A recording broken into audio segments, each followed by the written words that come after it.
So if we want to draw the Venn diagram for this difference of sets, then this rectangular box is nothing but the universal set U, and here we have two sets A and B.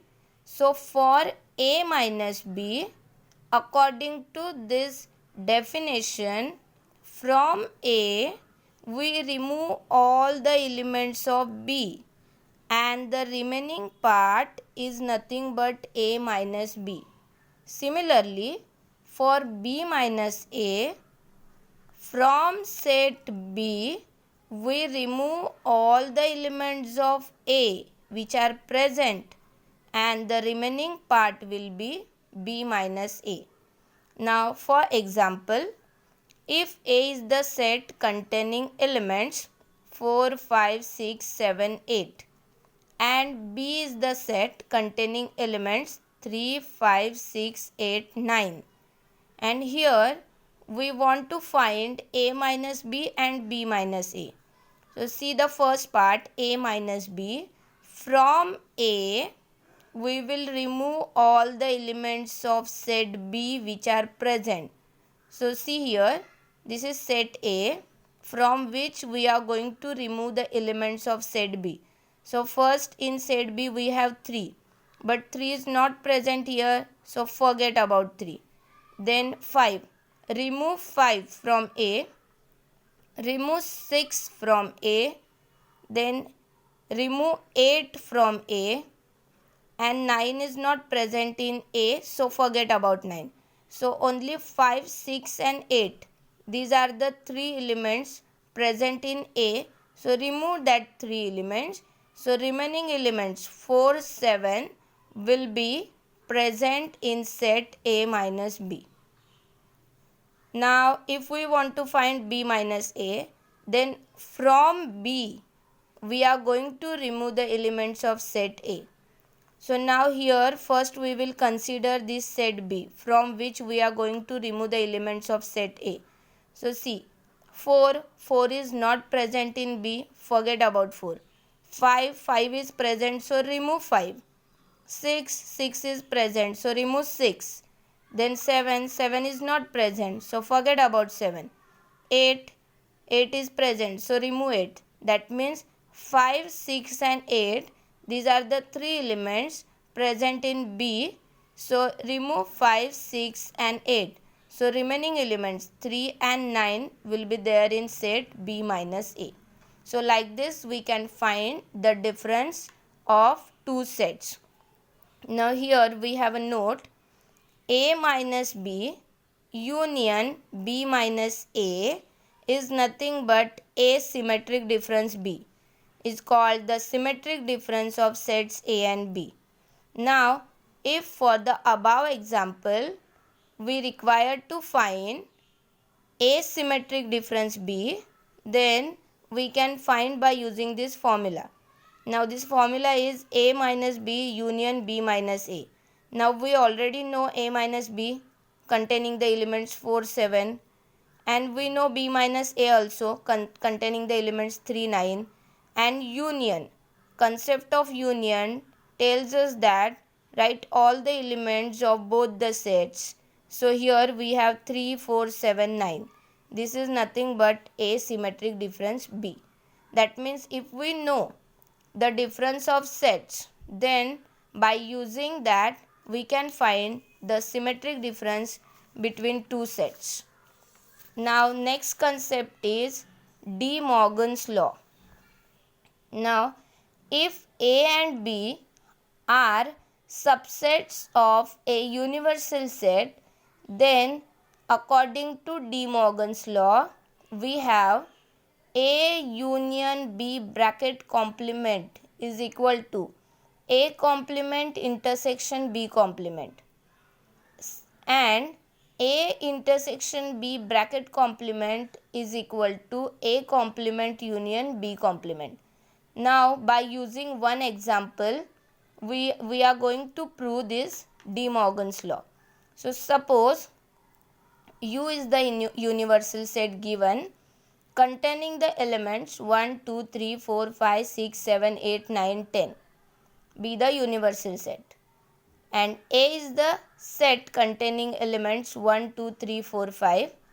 B is the set containing elements 1, 2, 5, 6, 7. And here we need to verify the De Morgan's law. So first we will write all the given sets here.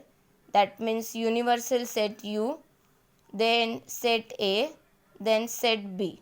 Now suppose we want to prove the first part of De Morgan's law.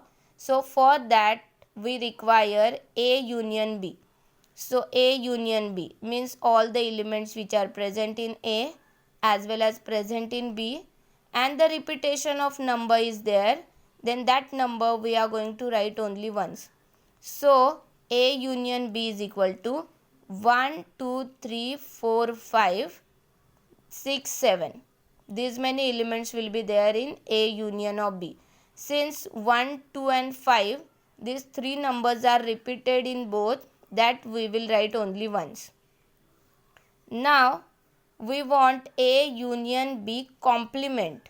That means from the universal set we are going to remove all the elements which are present in A union B, so that we will get A union B complement. So from this U we will remove all these elements. So the remaining elements will be 8, 9, 10. So that elements we will write in A union B complement. Now since this is the LHS of the first part, we call this as equation number 1. Now for RHS we require A complement separately and B complement separately. So for the first part A complement, that means from universal set we are going to remove all the elements of set A, and the remaining elements we will write in A complement. So we have 6, 7, 8, 9, 10. Similarly for B complement, from universal set we are going to remove all the elements of set B, that is 1, 2, 5, 6, 7. So the remaining elements we will write in B complement, that is 3, 4, 8, 9, 10. And since we require A complement intersection B complement, now intersection means only common elements. So which are the common elements present in these two? That is 8, 9, 10.